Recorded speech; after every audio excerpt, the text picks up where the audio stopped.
A woman I had never met handed me a key to a $5 million house and said, "You're ready to come home now." And my mother, standing beside me, didn't look surprised at all. Let me tell you how the safest life I ever knew cracked open on the sunniest afternoon of my 22 years.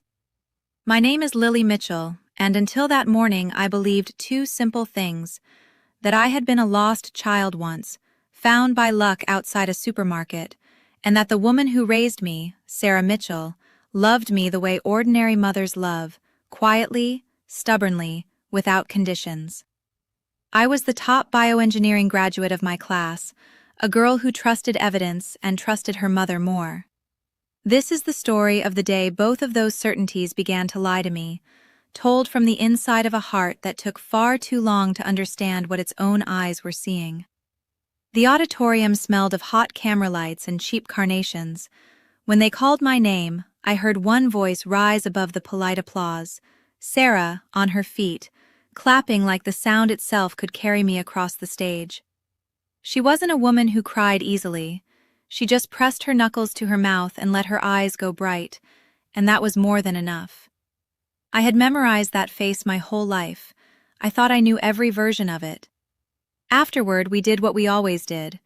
We drove to the little diner on Ash Street, the one with the sticky menus and the waitress who called me sweetheart since I was small enough to kneel on the booth seat. Sarah ordered the same coffee she'd ordered for 18 years.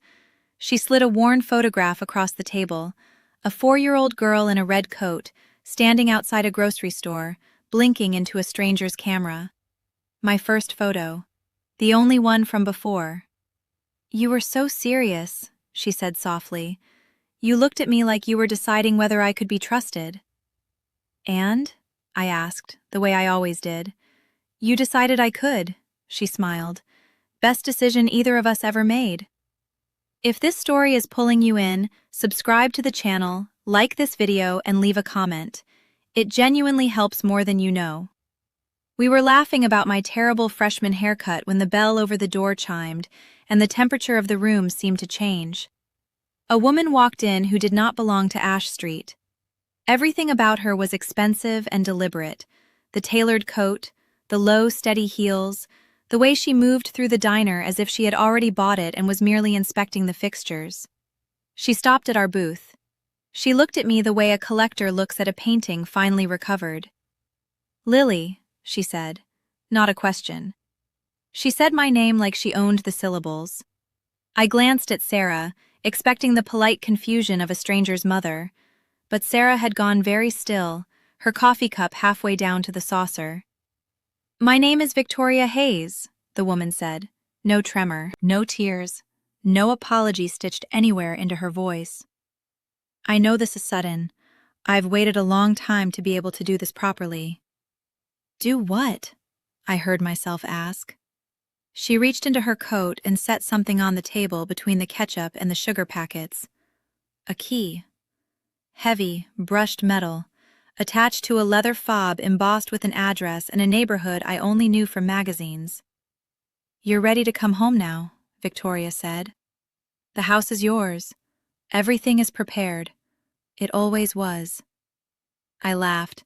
A short, startled sound, the reflex of a girl waiting for the joke. "I think you have the wrong person. I don't have a house. I have a mother, and she's sitting right here." Something flickered across Victoria's face then, quick and almost kind, like pity she'd trained herself not to show. "You're worth more than a diner booth," she said. "You always were." And she named a number, $5 million, as casually as the waitress had named the price of pie. I should have been frightened. Instead, I did the thing I always do when the world stops making sense. I gathered data. This woman knew my full name. She knew I would be here, today, in this exact booth. She spoke of me as something arranged, prepared, waited for. And she never once looked at me the way you look at a stranger. She looked at me the way you look at a result. "How do you know me?" I asked, and my voice came out thinner than I wanted. Victoria only pushed the key an inch closer. "There will be time for all of it," she said. "This is only the beginning of your going home." Then she straightened, buttoned her coat, and turned to leave as smoothly as she had come. No goodbye, no backward glance. A woman finishing a task rather than a mother finding a child. And here is the detail my mind snagged on, the splinter I could not pull out. As Victoria walked away, I turned to find comfort in the one face I had always trusted. But when I caught Sarah's expression, it wasn't shock. It was something older and more careful, like a woman watching a plan finally arrive. We drove home in a silence that wasn't empty. It was crowded, with the key in my coat pocket, with the shape of a woman who had walked away like a task completed, with the look I had caught on Sarah's face and could not unsee. She kept both hands on the wheel the way she always did in rain, 10 and 2, careful. And I studied the side of her face for the crack I thought I'd imagined. There was nothing, just my mother, humming under her breath the way she had every night of my childhood. And that steadiness, which had comforted me for 18 years, suddenly felt like a performance too smooth to trust. My phone rang a little after 9, when I was alone in my room turning the mansion key over in my hands like a coin I couldn't spend.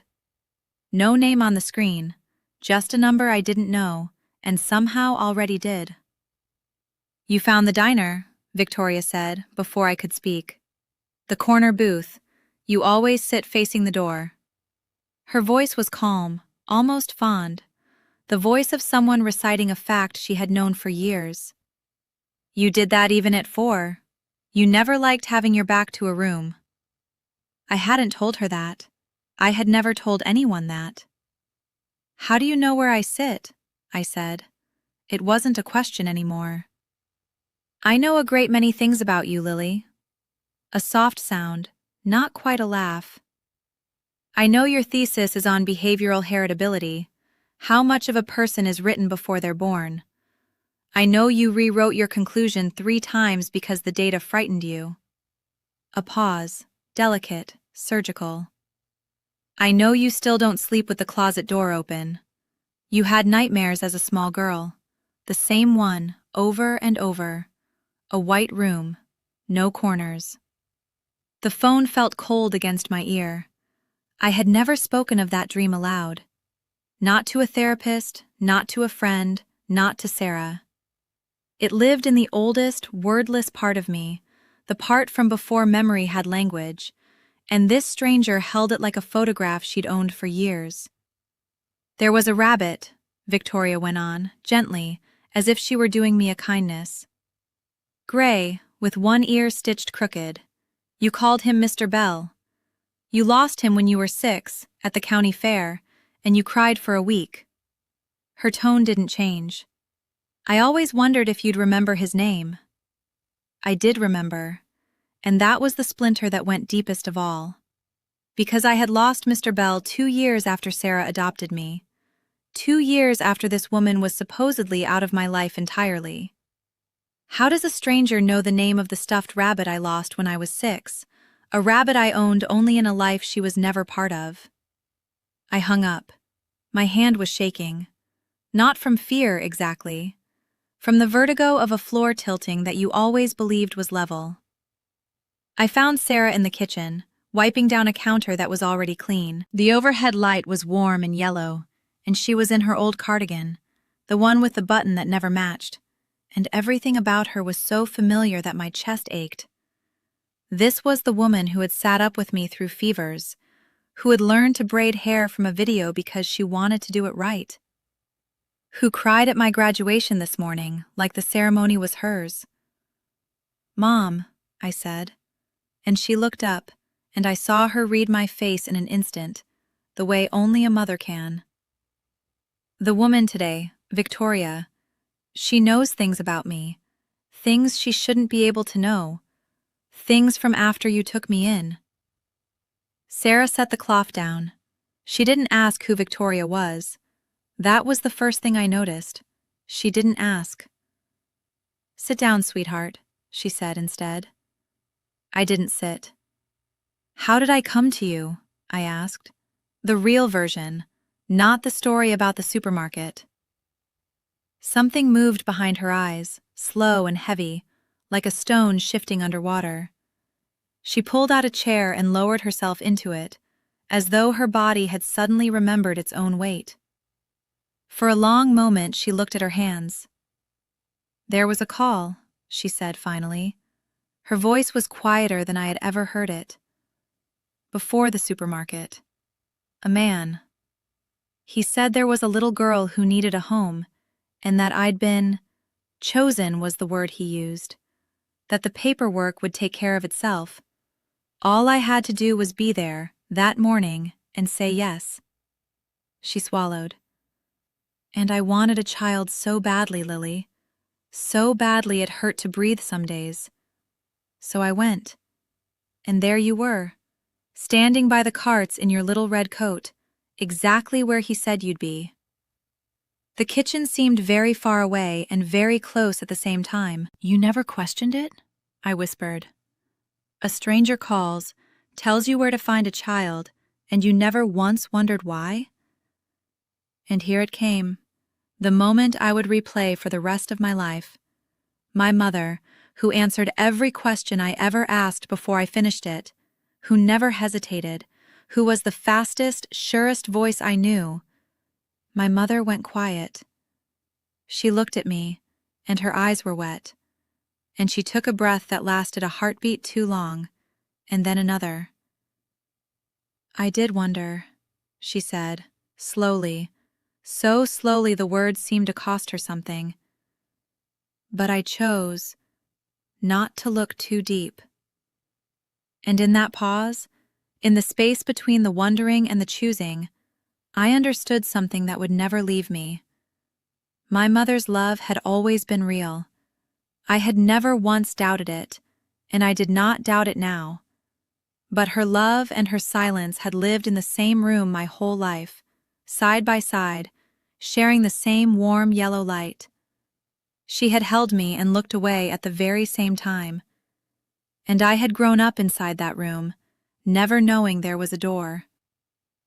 I'm drafting Chapter 3 with a warm, modern narrative voice, aiming for around 5,000 characters and building toward the required hook line to close it out. For 3 days I told myself I was only curious. That was the lie I could live inside, not investigating, not accusing, just understanding. A daughter has a right to know where she came from. That was all. I said it to myself in the shower, on the train, in the quiet of the apartment Sarah still called home, even though I had stopped, somewhere in the last week, being able to call it simple. I started with the thing I had never once thought to question, my own adoption file. It should have been the easiest document in the world to trust. I had seen it as a child, a manila folder Sarah kept in the bottom drawer with my baby photos and a lock of hair from my first haircut. Ordinary, sacred even. But now I was a bioengineering student who spent her days looking for the one anomaly in 10,000 clean data points, and I could not unlearn how to look. So I requested the official copies, the county records, the agency intake, the scanned originals, everything the system was legally required to hand a person asking about herself. It took forms and fees and a week of waiting, and when the digital file finally arrived, I opened it at 2 a.m. with a cup of tea going cold beside me. I expected nothing. I wanted nothing. I only wanted the shape of my own beginning to match the story I had been told. It didn't. The first thing was small, a date. The intake form listed my arrival at the agency as March 11th, but the old police report, the one about the 4-year-old girl found wandering outside a supermarket, the report Sarah had told me about 100 times, the report that was the origin myth of my entire life, that report was filed on March 14th. 3 days. A child is found on the 14th, but processed into the system on the 11th. You cannot be catalogued before you are found. I sat very still and read it again, and again, telling myself it was a clerical error, the kind that happens in every overworked office in the country. People transpose numbers. People are tired. But then I noticed the pages. The file had that particular unevenness that only comes from documents assembled by different hands at different times. Most of it was the soft gray of old paper scanned decades ago. But 2 pages in the middle were cleaner, sharper. The font was subtly wrong, the same typeface family but a newer weight, the kerning just slightly off from the pages around it. Someone had replaced them. Someone had taken the original middle out of the story of how I was found and slid a manufactured version into its place, and had done it well enough that no ordinary daughter would ever have looked twice. The signatures were the worst part. A social worker named on 3 pages, her signature flowing and human on the first, then stiff on the others. The loops too regular, like a hand copying a shape it had studied rather than one it owned. My tea was fully cold now. I hadn't moved. There was one more thing I needed, and it frightened me more than the file, because it meant reaching toward the family I had been handed like a key. I didn't contact Victoria. I couldn't. Instead, through a graduate friend whose father did quiet legal work, I made a discreet, indirect inquiry into Richard Hayes, the biological father whose name Victoria had spoken so lightly, as if he were furniture in a house I was expected to move into. The answer came back 2 days later, gently, the way people deliver things they don't fully understand. Richard Hayes believed his daughter was dead. Not missing, not given up. Dead. Years ago. He had, my friend said carefully, grieved a child. There was no ambiguity in the man's world, no open question, no waiting. Someone had closed that door for him and let him build a life on the other side of it, and that someone had almost certainly been the woman who now smiled at me and called me home. I understood then that this was not a family with a secret. This was a machine with a story, and everyone had been given a different piece so that no one could ever assemble the whole. It was nearly dawn when I went back to the scanned file one last time, zooming in on the replaced pages, searching for the seam, the human error that always exists somewhere. And I found it in the margin of the second page, a note that had been deleted, but not fully. The redaction software had blacked the box but left a ghost of the text recoverable beneath it, the way a pressed word bleeds through onto the page below. I enhanced it, I cleaned it, I held my breath.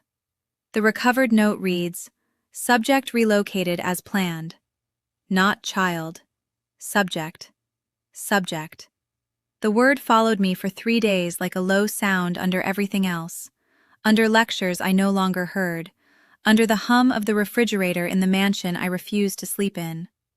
I stayed instead in my old apartment near campus, the cheap one with the crooked blinds, because I needed to think inside a room no one had given me. But the note had opened a seam, and I could not stop pulling at it. I started with the word relocated. Relocated implies a plan, a coordinator, a point of origin and a point of arrival. It implies logistics. And logistics, unlike love, leave records. I had spent 4 years learning how to read data that did not want to be read, gene sequences buried in noise, signals hiding inside signals. A redacted file was just another organism refusing to reveal itself, and I knew how to be patient with those. The adoption paperwork listed a placement agency that had dissolved 11 years ago. Dissolved, not closed, its assets absorbed, its records archived with a private trust. I traced the trust through 3 shell names before the trail thinned into something I was not supposed to find. A property management ledger, the kind that logs maintenance and utilities across a portfolio of addresses. And there, among warehouses and unremarkable suburban lots, was our house. The little blue house on Aspen Street. The house with the dent in the garage door, where I had once ridden my bike straight into it, laughing, 4 or 5 years old, Sarah running out with her hands over her mouth and then laughing too. Our house was on the ledger, not as a residence, as a monitored site. I told myself it was a mistake, a coincidence of addresses. I was good at telling myself things, but the ledger had a column I did not understand at first, a code repeated beside certain properties, a duration. Hours read 132 months. I sat with that number for a long time before I let myself do the arithmetic, because some part of me already knew and did not want to be right. 132 months. 11 years. The house where I learned to ride a bike had been watched for 11 years. I want to explain what that does to a person, though I am not sure I can. It is not fear exactly. Fear is fast.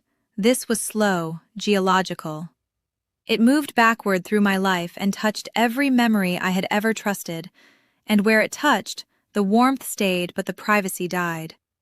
The night Sarah held me through a thunderstorm and told me the sky was only rearranging its furniture, someone may have logged it.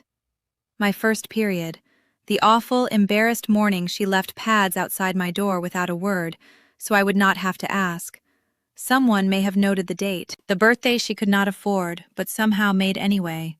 A second-hand telescope wrapped in newspaper because I had said, once, that I wanted to see far. Was that observed?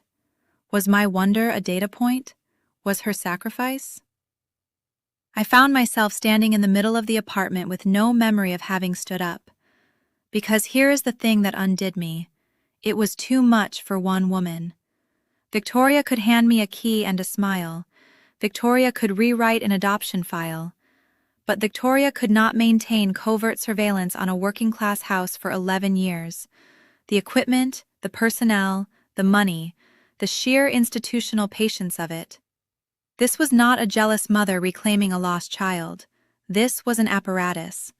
Something with a budget and a mandate and no expiration. Something that had decided, before I could form a sentence, that my ordinary life was worth watching more closely than most nations watch their borders. I kept digging, and the ledger led to a maintenance subcontractor, and the subcontractor's invoices referenced equipment I recognized only because my field brushes against it.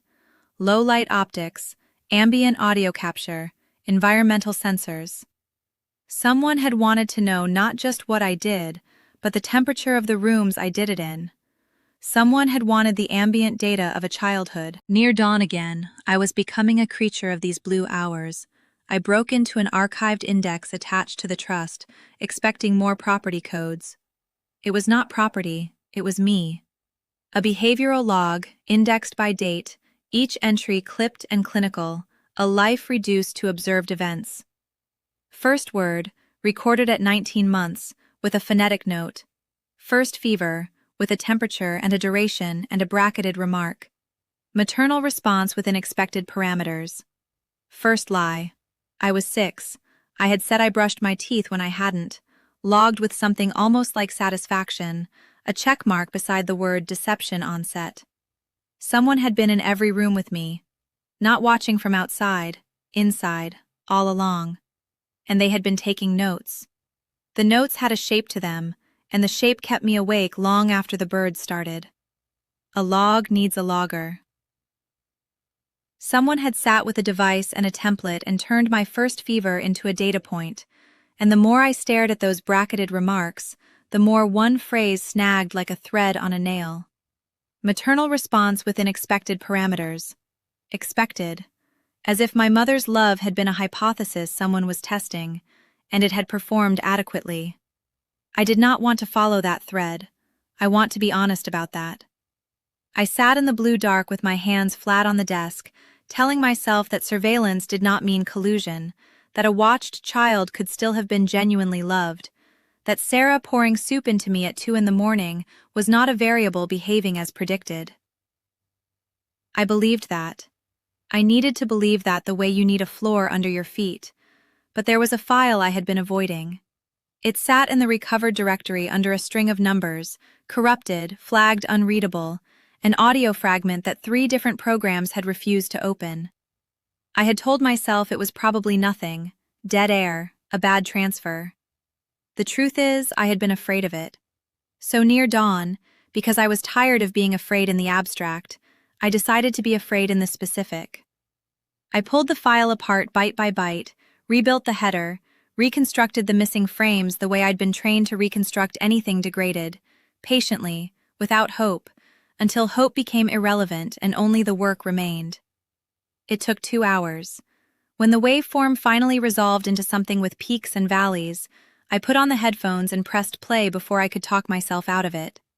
Static. A room tone I somehow recognized in my body before my mind caught up. The particular hush of an office with carpet and closed windows. Then a man's voice. Not cruel. That was the thing that undid me first before the words.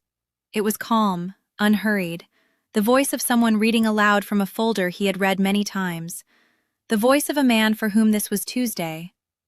"Mitchell is stable," he said. "No criminal record. Emotionally suitable." A pause. The rustle of paper. "Proceed." I took the headphones off. The room was very quiet. Somewhere below, a garbage truck was working its way down the block, that ordinary grinding music of a city waking up. And I sat inside it feeling as though the floor I had been standing on had never actually existed. Mitchell. My mother's name in a stranger's mouth, spoken the way you'd confirm a supplier. Stable. No criminal record. Emotionally suitable. They had not found her. They had not stumbled onto a good woman by luck the way she had always told the story. A tired shopper who noticed a lost child by the carts and could not walk away. They had chosen her. They had screened her. Somewhere there had been other names, other women, a short list, and someone had run a finger down it and landed on Sarah Mitchell because she was steady and clean and warm, because her warmth was an asset, because a soft environment produces a particular kind of subject. They had not needed her to be a saint. They had needed her to be suitable. The supermarket had not been an accident. I had not been abandoned and rescued. I had been delivered. Placed on a shelf in front of the exact woman they had already approved, and then they had waited, cameras running, to see whether she would pick me up. She had. Of course she had. That was the whole point. I found myself crying without the usual preamble, no tightening throat, no warning, just water on the keyboard and my breath coming wrong. And underneath the grief, sharpening it, was a question I could not stop from forming, ugly and necessary. Did she know? When she knelt by those carts and took my small hand, was she a woman surprised by mercy, or a woman keeping an appointment? Had she loved me because I was hers, or performed a mother because someone was paying attention? I hated the question. I hated that the file had put it into me and that I could not take it out. Because here was the cruelty of it, the elegance I was beginning to recognize as a signature. Even if her love had been real, and every cell in me insisted it was, I would now spend the rest of my life unable to prove it to myself. They had poisoned the one clean thing. They had reached into the only room that was supposed to be mine and left their fingerprints on my mother's hands. I put the headphones back on. I don't know why. To punish myself, maybe, or to find the seam where the recording might be fake, some edit I could accuse it of. I played the sentence again, then again. Mitchell is stable, no criminal record, emotionally suitable, proceed. The first time, proceed had sounded like a decision, a man giving permission, closing a folder, moving to the next thing on his desk. But sentences change under repetition. By the 10th time, the word had shed its skin. It was not permission. It was a starting gun. It was the first turn of a wheel that had never once stopped turning in 18 years, through every fever, every lie, every ordinary supper, and I understood, sitting in that grinding gray morning, that when the man said proceed, he had not been approving my mother. He had been beginning me. I replayed the sentence until proceed stopped sounding like approval and started sounding like the beginning of something that never stopped. I waited until the house was quiet in the way only our house could be quiet, the dishwasher ticking through its last cycle, the porch light throwing its familiar yellow across the kitchen floor, everything arranged exactly as it had been on 10,000 ordinary nights. That was the cruelty of it. The room looked innocent. It had always looked innocent. Sarah was drying a mug she had already dried. Her hands knew the shape of that task so well they could perform it while her mind was somewhere I could no longer follow. I set the recorder on the table between us. I didn't play it. I didn't need to.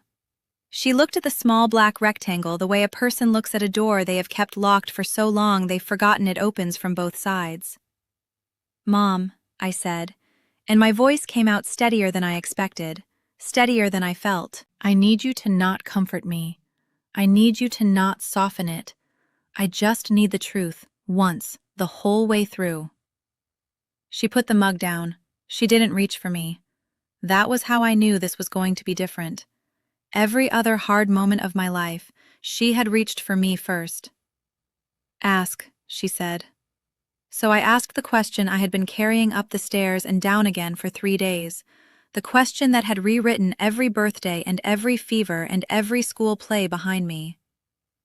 "Did you know who I was before you took me home?" And for the first time in 18 years, my mother didn't say no. The silence that followed wasn't empty, it was crowded. It was full of all the times she could have said no and chose the longer, harder truth of nothing at all. I watched her face do something I had never seen it do. It aged, right there, the way a photograph ages when you finally hold it to the light and see what the shadow had been hiding. "I didn't know your name," she said finally. "I didn't know about the mansion, or the Hayes family, or any of the things you found this week. You have to believe that part, because it's the part that matters least to them and most to me." She pressed her palm flat against the table, steadying herself against something invisible. "But no, it wasn't the supermarket. I want to tell you it was the supermarket. God, I've told myself it was the supermarket so many times, I almost remember it that way." The floor seemed to tilt under the honest weight of that sentence. 18 years. The story of the little girl outside the grocery store, wandering, lost, found. The story I had drawn in crayon for a second-grade assignment titled "How My Family Began." A fiction. Built by someone else and handed to her to carry. And she had carried it so long, it had grown into the shape of a real memory. "There was a phone call," she said. "You were 4. I was 31, alone. And I had just been told by 3 different agencies that a single woman with my income should lower her expectations about ever being a mother." Then a man called. He didn't give a name. He said there was a child who needed a home immediately. No waiting list, no interviews, no home study. A special opportunity, he called it. All I had to do was say yes and never ask questions. And Lily? Her voice caught on my name like a splinter. "I wanted you so badly that I heard everything strange in that call, and I decided, in 1 second, to hear it as a miracle instead." "You didn't wonder why?" I said. It wasn't an accusation. I was past accusation. I just needed to understand the mechanism, the way I understood everything else, by taking it apart. "I wondered every day," she said. "That's the confession I never made to anyone, not even myself, not out loud. I wondered when the papers came already signed. I wondered when no birth family ever surfaced, when there was never a knock at the door, never a claim. I wondered when strangers seemed to already know your allergies, your school, the color of your first bicycle." She looked at me, and her eyes were wet but her voice held. "I wondered, and every single time I chose not to pull the thread, because I was afraid the whole thing would come apart in my hands and someone would take you back." I understood then that we were both products of the same design, she the selected environment, I the placed subject. 2 people slotted into a house and told a story, and the men who wrote it had counted on exactly this, that a lonely woman would love too much to ask, and that the love would hold the experiment together better than any lock. "So it was real," I said, "the love, even though it started as a lie someone else told me." She came around the table now, slowly, giving me the chance to step back, and I didn't. But nothing about how I raised you was in their file. The nights I sat on your floor, the way I chose you every morning after I already knew something was wrong. They gave me a child and a script. They didn't give me the reason I stayed. I felt the two truths grinding against each other inside me, refusing to resolve. That I had been engineered into her life, and that she had loved her way past the engineering. I wanted one of them to cancel the other. Neither would. Sarah took my face in both her hands, the same hands that had smoothed my hair before every hard thing, and she whispered, "I said yes because they told me you needed me, and I never let myself ask who they were." And standing there in the kitchen that had never once been innocent, I could no longer tell where the lie ended and the love began. I'm drafting Chapter 7 from Lily's perspective, aiming for around 5,400 characters with warm, modern prose and minimal dialogue, building toward that final hook about the blank line beneath her designation. I left the kitchen that night without saying goodnight, and that was its own kind of confession. Sarah didn't follow me. I heard her rinse a glass she hadn't used, turn off the light over the stove, stand in the dark a while. Two women in a house learning how to be strangers who still loved each other. Upstairs, I did the only thing I knew how to do with pain. I turned it into a problem. The drive Victoria's assistant had left in the hotel envelope had 11 encrypted containers on it. I'd copied them 3 times before I ever tried to open one. One copy on a drive taped inside a textbook I'd hated in sophomore year. One uploaded under a lab account nobody audited. One in a place I still won't write down. Then I sat cross-legged on the bed I'd slept in since I was 4, with my laptop humming on a pillow, and I started working. 2 nights. That's what it took. I skipped the seminar. I told my advisor I had a family thing, which was almost funny. I lived on toast and cold coffee and the sound of my own breathing, and somewhere around 3 in the morning on the second night, the cipher gave. It didn't feel like triumph. It felt like a door opening onto a room you already knew was there. The header rendered first, clean and gray and bureaucratic, in a font chosen by someone who had never once considered that the subject might read it. Behavioral Outcome Project, Phase 2. I remember reading it 4 or 5 times, waiting for it to rearrange into something survivable. Adoption, placement, relocation. I had already made peace, in some brittle way, with the idea that a stranger had signed papers about me. But phase is not a word about a child. Phase is a word about a program. Phase means there was a phase 1. Phase means somebody had drawn a timeline before I could speak in full sentences, and my whole life fit inside one segment of it. The file didn't call it an adoption. It called it Phase 2. I scrolled, and the design assembled itself in front of me with a horrible elegance. Objective: to isolate developmental outcome from inherited baseline. Method: introduce a genetically documented subject into a low-variance, emotionally stable, economically modest environment, and measure divergence across 2 decades. Environment selection criteria, listed like specs for a machine. No criminal history, no substance dependency, no extended family competition, verified emotional warmth, low mobility, low social network overlap with the origin family. Sarah, reduced to a set of parameters. Our kitchen, our chipped blue bowls, our Sunday grocery runs, our arguments about my curfew, an experimental condition.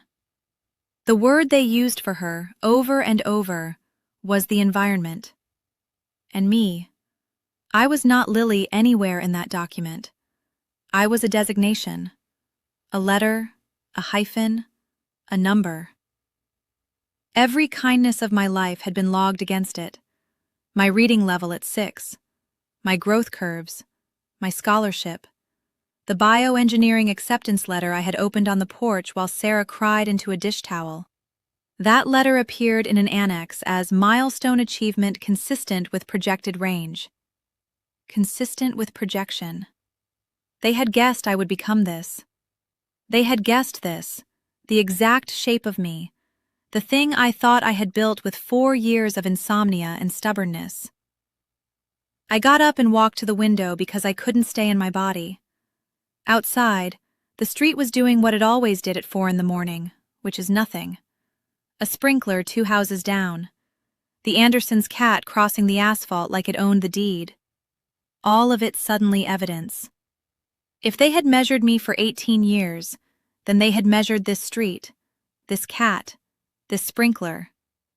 They had studied my ordinary life more closely than I ever had. That was the part that broke something loose in me. Not the surveillance, not the lie, the intimacy of it. Strangers had known my life better than I did.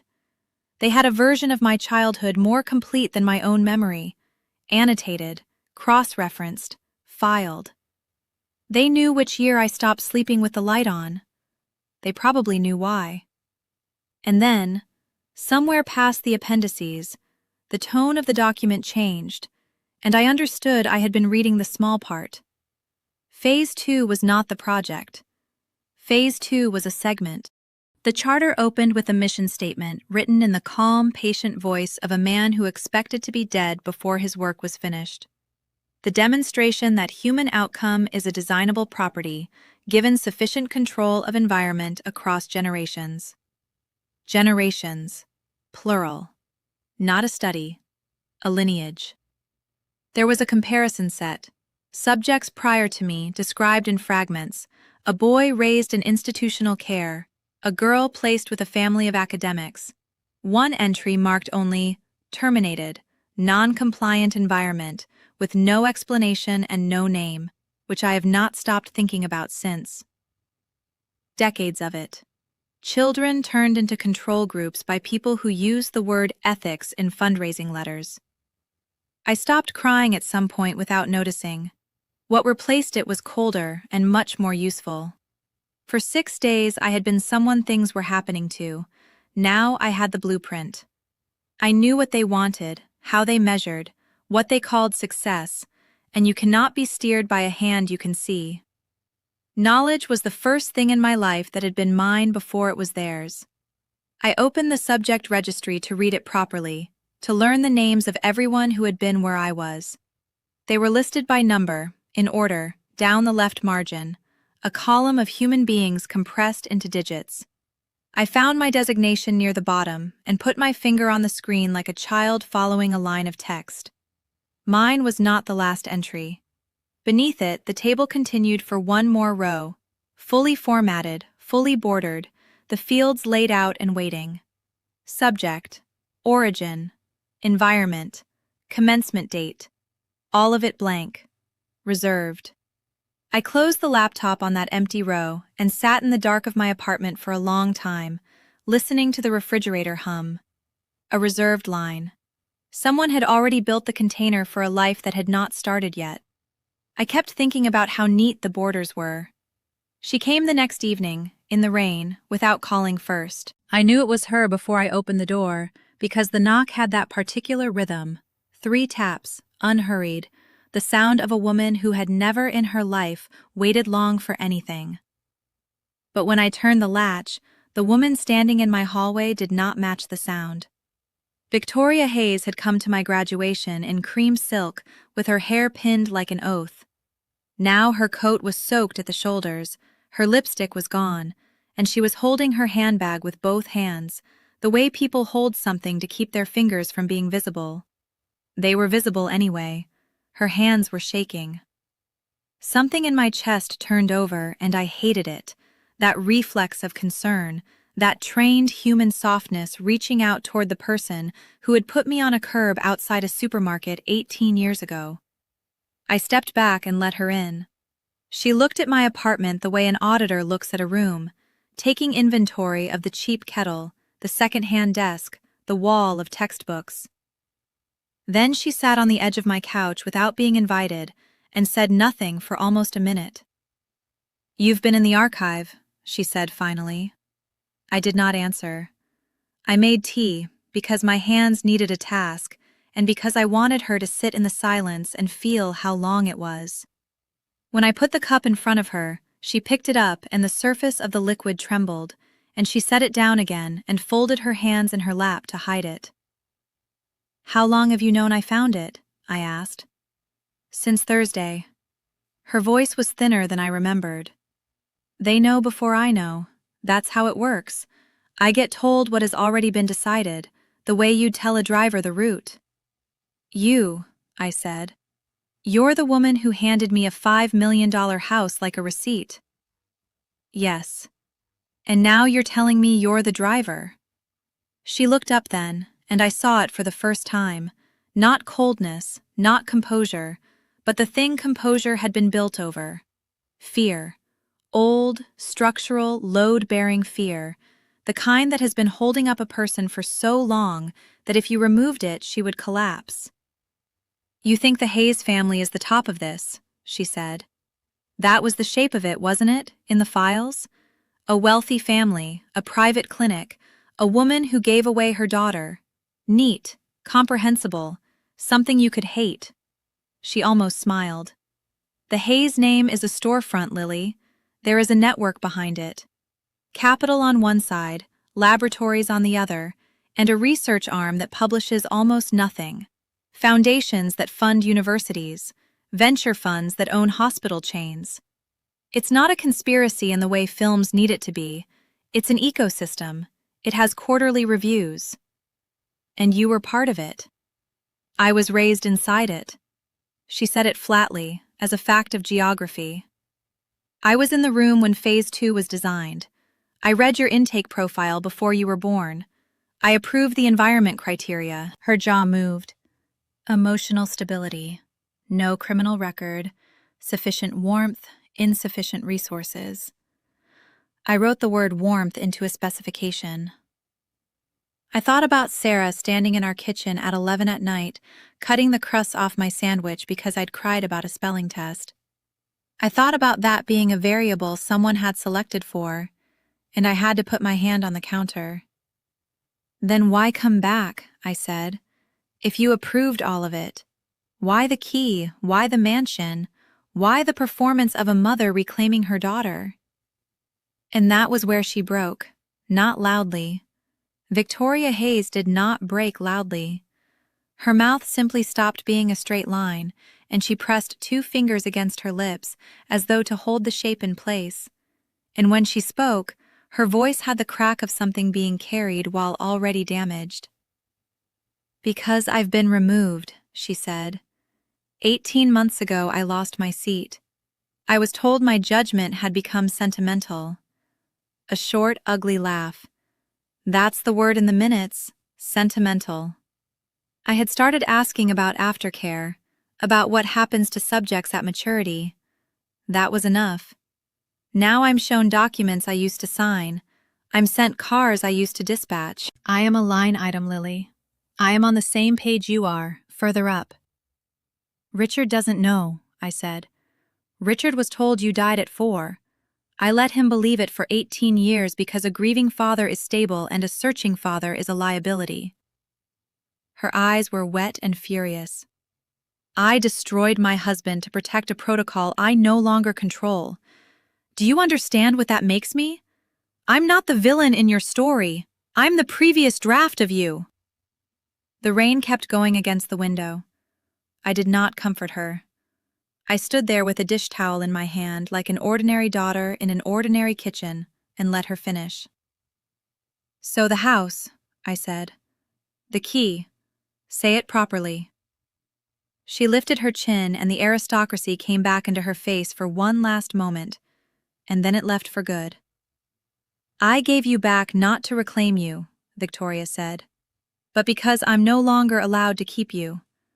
The transfer wasn't mine. I was instructed to deliver you to the estate, on that date, at that hour, with witnesses. I was the courier." Her hands closed hard around each other. "There is one signature above mine. There has always been one signature above mine, and in 41 years I have never once dared to write beneath it without permission. I already knew. I had seen the initials at the bottom of every approval page, a small, confident hand that never explained itself. C. Caldwell, she said. Charles, my father, your grandfather. He didn't fund the project, Lily. He invented it. And he has been waiting 18 years for you to walk into his office and ask him why. Victoria's words stayed in the air long after she had gone. The courier. That was how she described herself. Not a mother, not a traitor, not a woman who had handed her daughter over to a system she never fully understood. A courier. As if reducing herself to a function made the weight of it lighter. I watched the door close behind her and stood in the silence of my rented room, with the printed files still spread across the bed. And for a long moment I did not move. I did not cry. I had already passed through that room, and there was another room on the other side of it, and that room had fluorescent lighting and smelled like old paper and required me to think clearly. One signature above hers. In 41 years, never once without permission. C. Caldwell. I had seen those initials before Victoria said them aloud. They appeared at the bottom of the approval column on the restructured pages, small, unhurried, tilted slightly to the right, as if the person writing them never doubted they had the right. I had looked at them and thought, an administrator. Someone in the background of the background. A man who wrote his initials on things the way powerful men do, because someone has to sign, and that someone might as well be the one with the largest stake. I had not looked for him. I had not thought to look for him, because I was already standing in the ruins of one revelation, and I had told myself that the person at the center of this was Victoria. That Victoria was the one who had built it. That had been wrong. I understood now how carefully I had been guided toward that wrong conclusion. I sat down. I opened my laptop. I typed the name Charles Caldwell into a search that I should have run weeks ago, and the results came back in under a second, and I sat with them in the quiet. 78 years old. Bioethics Foundation board member, now emeritus. Architect of 3 private research endowments. Degrees in behavioral genetics and developmental psychology from institutions whose names appeared, when I cross-referenced, in the grant footnotes of the Behavioral Outcome Project. He had been photographed at galas and symposia with the careful neutrality of men who have decided that visibility is a form of insurance. Silver-haired, a face made to appear grandfatherly, and I made myself stop on that word, because it was no longer a metaphor. He was Victoria's father, which made him, by blood, mine. I had a grandfather who had never introduced himself, who had signed my placement documents the way a scientist approves a trial, who had watched me grow up, through cameras I now knew existed, through reports filed under a clinical subject designation, and called it a project rather than a childhood. I needed to find his original work. Not the redacted files from the network drives, not the summary pages that had been scrubbed clean before I could read them, the thesis, the founding document, whatever it was, the intellectual architecture, the first written statement of what he believed he could do to a human life, and why doing it was justified. It took me until 2 a.m, not because he had hidden it, but because he had filed it in the one place researchers consider safest, in plain sight. In an archive so old and so quietly cataloged that no algorithm would surface it in a standard search. A behavioral science journal, 1987, 9 pages. His name listed as sole author. The title was almost bureaucratic in its plainness, the kind of title that sounds like a methodology paper until you understand what the methodology was for. I pulled it up. I read it once fast, the way you read something when you are afraid of what it contains, just to know whether you are right to be afraid. Then I read it again slowly, and the slow reading was worse. He believed, had believed since before I was born, since before my mother was young enough to be used by him, that human development was not fate and not chance. That the variables which produced exceptional capability were environmental, not inherited. That if you could control the inputs precisely enough, the home, the caregiver type, the cognitive stimulation, the stability of attachment, the class position, the academic track, you could engineer an outcome as reliably as you could engineer a compound.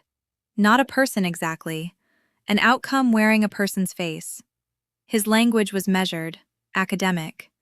He used words like optimal scaffolding and controlled emergence and longitudinal behavioral calibration. He did not use words like child or daughter or love. There was a certain kind of man, I thought, who builds the cruelest structures imaginable and keeps his prose immaculate while he does it, because the cleaner the language, the further the distance from what the language describes.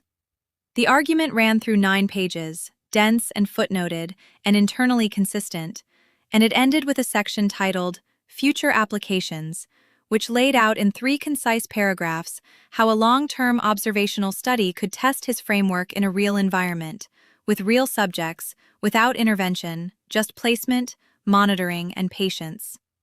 Patience. He had used that word. Decades of patience.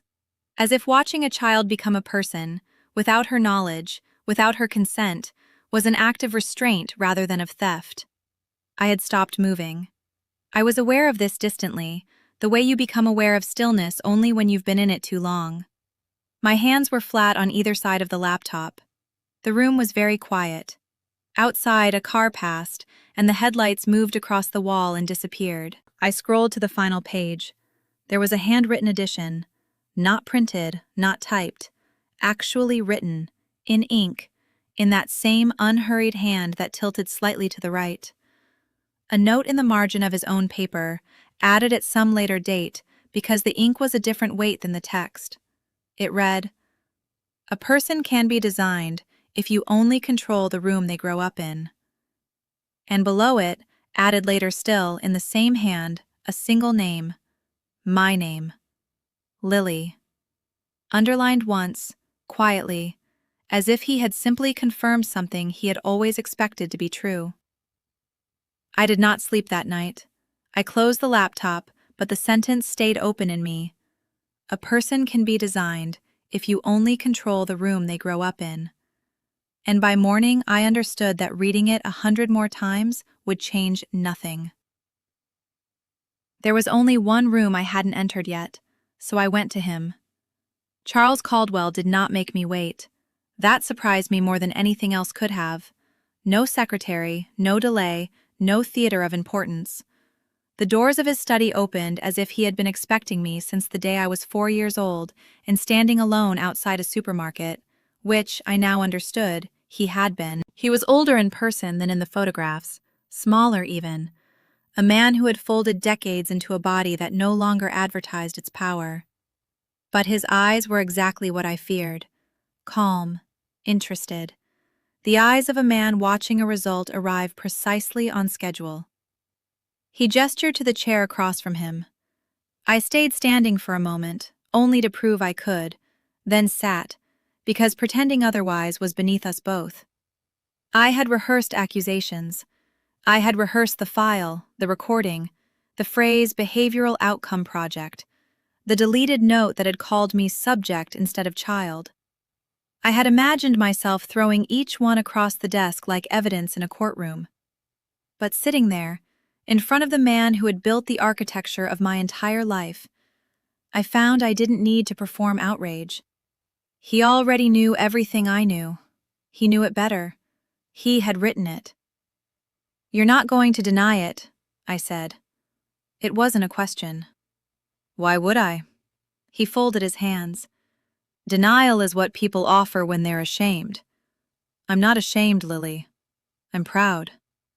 He said it gently, the way another grandfather might say he was proud I'd graduated.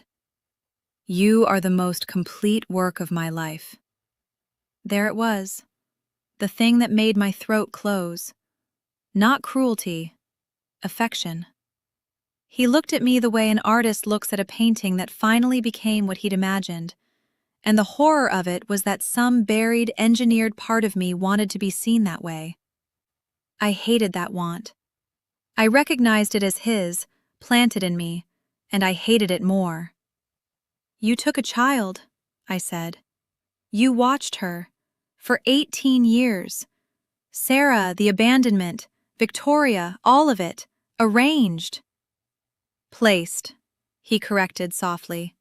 "Not harmed. Never harmed.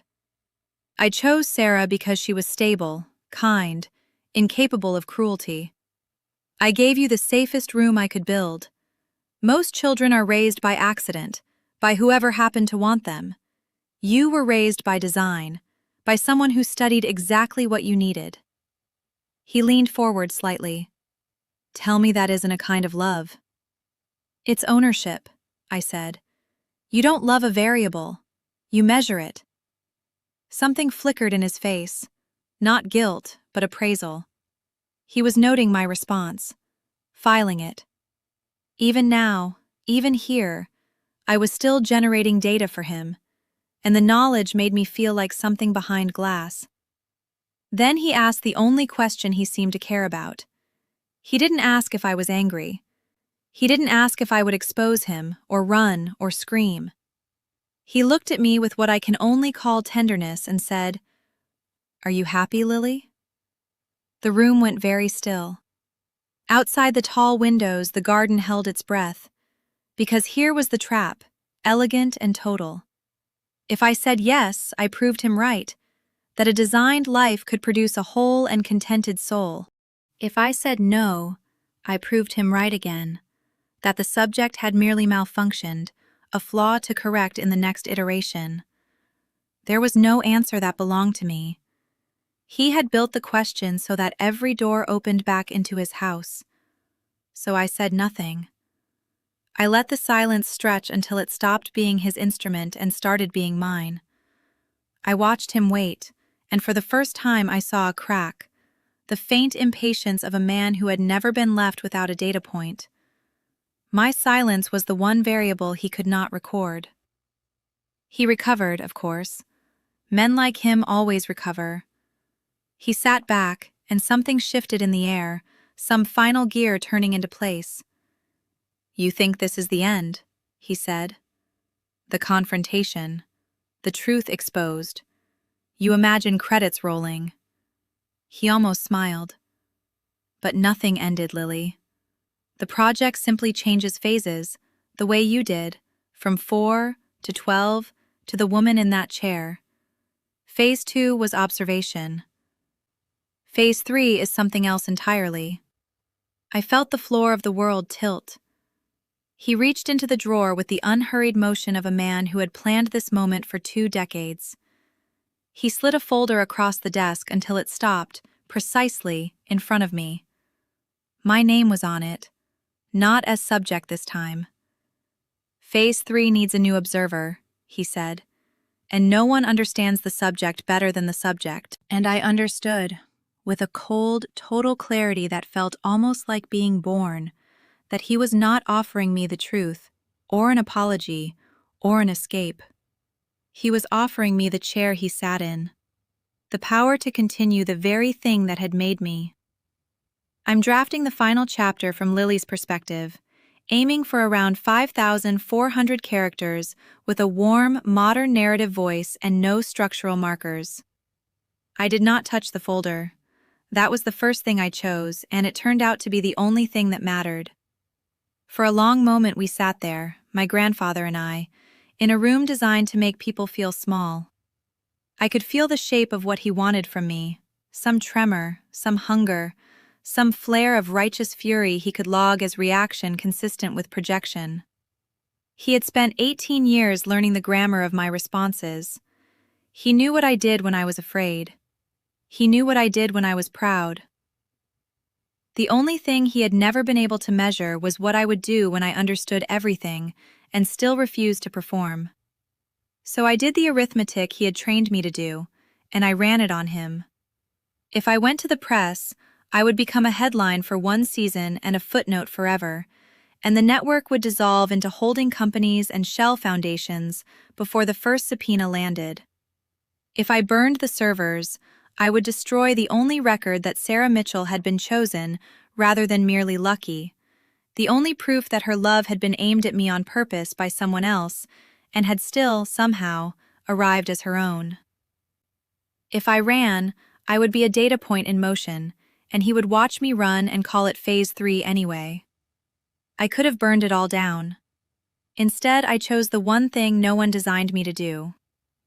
"Keep your folder," I said. "I'm not going to expose you. I'm not going to work for you. I'm not going to think about you again." He tilted his head. "That's not a choice. That's abstention." "It's a choice when you're the one who needed the answer." Something went out of his face then. Not anger. Anger would have been a kind of contact. It was the flatness of a man discovering that the last page of his book had been torn out and that no one, including him, would ever know how it ended. I stood up. My legs held. I walked out through the long hallway with its portraits of men who had believed people were a resource, and I did not look back, because looking back would have been footage. Victoria was waiting at the bottom of the steps, in a coat too warm for the weather, gripping her own wrist the way frightened people do when there is nothing else to hold. She had been a queen in the story she told herself, and a pawn in the one that was actually being played, and I think in that moment she finally saw the difference. "Did you take it?" she asked. "No." She closed her eyes. Something in her shoulders came undone. "Then he has nothing," she whispered. "Not even you."